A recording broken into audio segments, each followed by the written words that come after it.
আসসালামু আলাইকুম রহমতুল্লাহি ওবরাকাত। মহান রব্বুল আলামিন আদম অর্থাৎ পুরুষ সৃষ্টি করে সেই পুরুষের সাথে হাওয়াকে দিলেন, অর্থাৎ একজন নারী সঙ্গী দিলেন। আর সেই নারী সঙ্গী দিয়ে রেখেছেন জান্নাতে, যেখানে আরাম আয়েশ ভোগ বিলাস ইত্যাদিগুলি করবেন বা করেছেন। ওদের বলের কারণে জান্নাত থেকে বের করে দিল। আবার সেই আদম সন্তান এ যাবৎকাল আছেন বা এখন আমরা আছি, পরবর্তীতেও থাকবেন। আবার সেই আদম সন্তানরা যখন পরলোক গমন করবেন, সেই আদম সন্তানকে আবার জান্নাত দিবেন। আর সেই জান্নাতে অসংখ্য মেয়ে লোক থাকবেন, যাকে আপনারা হুর বলে জানেন। তাও কতটা? ৭২টা। যেখানে আমরা বাস্তব জীবনে একজন মেয়ে নিয়ে থাকলে জীবন তেনা তেনা হয়ে যায়, সেখানে আল্লাহ জান্নাতে দিবেন ৭২টা মায়া লোক।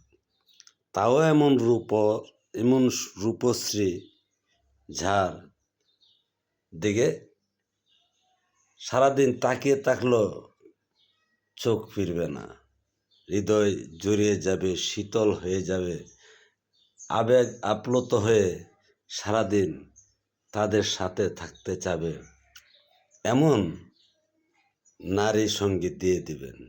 কিন্তু মধ্যেখানে ফ্যাকড়াটা হলো, এই দুনিয়া তো নারী পুরুষ সঙ্গী ছাড়া মানুষ চলতে পারে না, শান্তি পায় না, সুখ পায় না।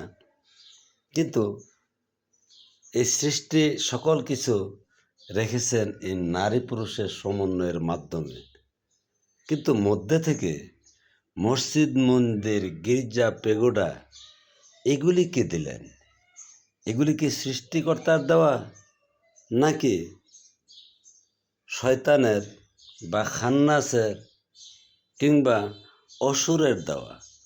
তা বিচার বিশ্লেষণ করা প্রয়োজন নয় কি?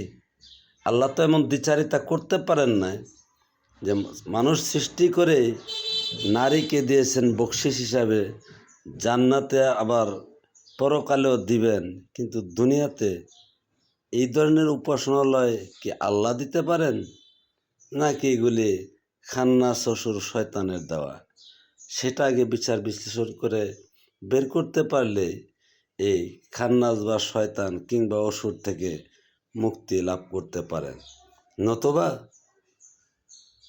আল্লাহর দেওয়া বা সৃষ্টিকর্তার দেওয়া শান্তির উপাসনালয় থেকে বঞ্চিত হতে হবে।